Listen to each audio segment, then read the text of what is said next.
खुशी दो बहनें अपने चाचा चाची के साथ रहती थी। इनके माँ बाप का देहांत बचपन में ही हो गया था। रीता तुम घर में पोछा लगा दो और खुशी तुम बर्तन साफ करो। जी चाची, कर रही हूँ।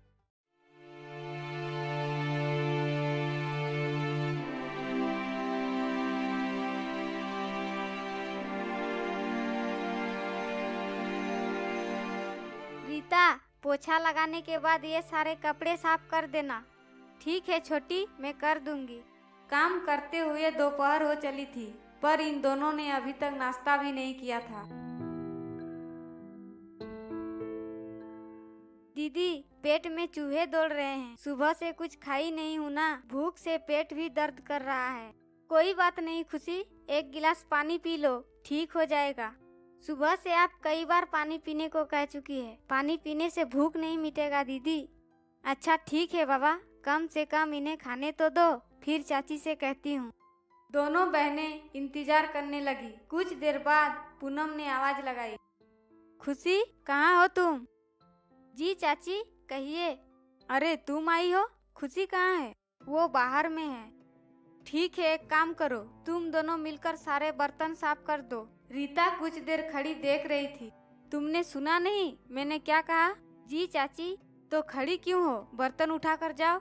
चाची जी, मैं कह रही थी सुबह से हम दोनों ने कुछ खाए नहीं है, तो कुछ खाकर बर्तन साफ करूं? कुछ देर नहीं खाने से मर नहीं जाओगी। तुम दोनों पहले जाकर बर्तन साफ करो, फिर खाती रहना। ठीक है चाची जी। दोनों बहनें बर्तन साफ करने लगी। इनके मन में बहुत से सवाल थे, लेकिन चलो दीदी, अब तो खाना खा सकते हैं ना? हाँ छोटी, अब हम लोग खाना खा सकते हैं। दोनों ने जल्दी जल्दी मुंह हाथ धोया और खाने के लिए गई, लेकिन वहाँ पर खाना बहुत ही कम था। इस खाने से किसी एक की भी पेट नहीं भरती। छोटी, खाना तो कम है, एक काम करो, इसे तुम खा लो। पर तुम क्या खाओगी? मैं पानी पी लूंगी, और वैसे भी मुझे भूख नहीं है। दीदी, मुझे पता है आप भी सुबह से कुछ नहीं खाई है। मैं सच कह रही हूँ छोटी, मुझे भूख नहीं है, और वैसे भी रात होने में समय ही कितना बचा है। मैं रात में खा लूंगी। क्या पता रात को भी खाना मिलेगा या नहीं। तुम निश्चिंत होकर खाओ छोटी, मेरी चिंता मत करो, मैं पानी से ही काम चला लूंगी। दीदी, एक काम करते हैं, दोनों आधी आधी बांट लेते हैं। पर ऐसे तो तुम भूखी रह जाओगी। नहीं दीदी, आधी खाना खाऊंगी और आधी पानी पी लूंगी, पेट भर जाएगा।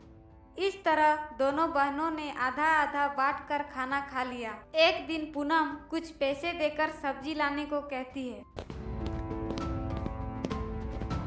सब्जी लेकर आ गई? जी चाची। ठीक है, रात को खाने में इसे ही बनाना। इसके बाद रीता चली जाती है। छोटी, मैं तुम्हारे लिए फल लाई हूँ। तुम्हें फल बहुत पसंद है ना? हाँ दीदी, पर ये तुम्हें मिला कहाँ? मैं अभी सब्जी लाने गई थी ना, तो वही सब्जी वाले भैया ने दी। फल खाते हुए पूनम खुशी को देख लेती है और वह आंख बबूला हो जाती है। रीता, ये फल कहाँ से आया? तुम सब्जी के पैसे से फल खरीद के लाई हो? नहीं चाची, ये तो सब्जी वाले भैया ने दी है। एक तो चोरी करती हो और झूठ भी बोलती हो। नहीं चाची, मैं सच बोल रही हूँ। यदि आपको विश्वास नहीं है तो चलिए आप सब्जी वाले भैया के पास। मैं कुछ नहीं सुनना चाहती। अभी तुम दोनों मेरे घर से निकलो। दोनों रोती रही, गिड़गिड़ाती रही, पर पूनम ने एक ना सुनी और दोनों को घर से बाहर कर दिया। दीदी, पहले एक बात की खुशी थी कि घर में है, अब ऊपर वाले ने इसे भी छीन लिया। छोटी, तुम चिंता मत करो, ऊपर वाले ने छीना है तो वही देंगे। इस तरह दोनों आगे बढ़ती है। तभी एक किताब मिलता है जिसमें कुछ मंत्र होता है। मंत्र को कहते ही उनके सामने एक बहुत ही सुंदर लहंगे का घर बन जाता है। आ जाओ बेटी, डरो मत, ये लहंगे का घर तुम्हारा ही है। दोनों घर के अंदर जाती है। इस घर में सुख सुविधा के सारे साधन मौजूद थे। अब दोनों काफी खुश थी।